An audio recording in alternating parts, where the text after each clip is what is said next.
Meduza düşünürəm ki, ən məşhur mifoloji obrazdır. Yəni rəsmdə istər heykəltaraşlıqda saçı ilan şəklində təsvir edilən bir qadın görəndə biz o sad anlarıq ki, bu Meduzadır.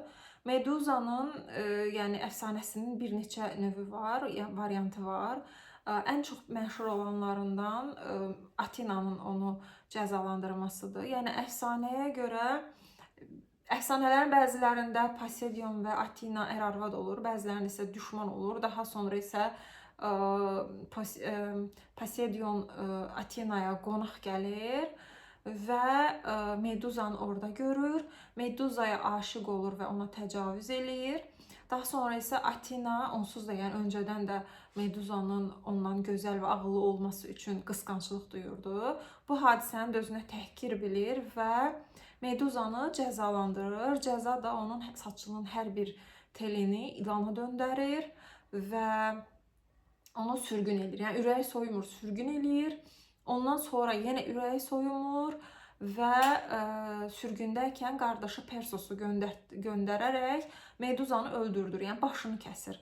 Əfsanədə də Persus Meduzanın başını kəsəndə onun qarnı hamilə olur Poseidondan və qarnından Pegasus çıxır. O bildiyimiz başında belə ox olan at.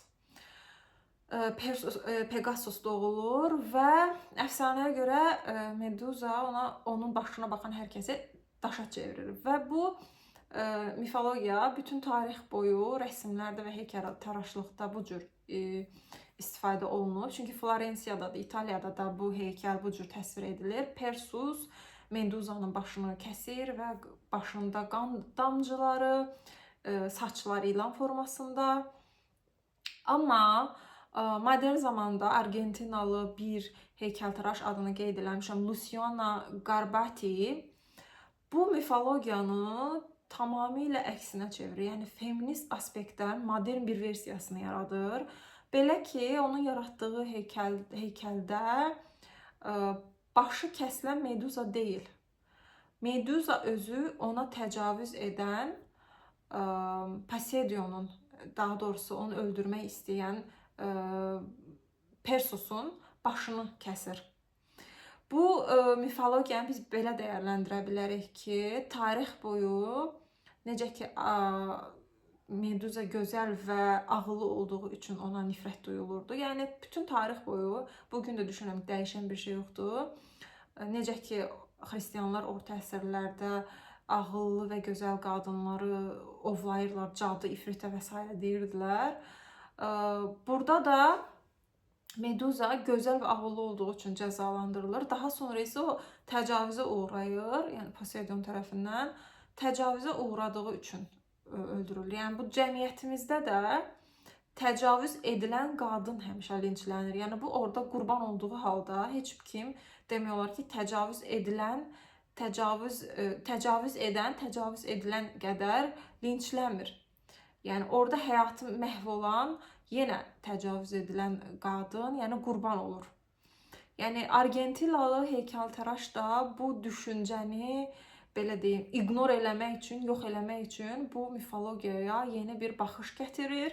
Meduza ona təcavüz edən Poseidonun başını kəsir.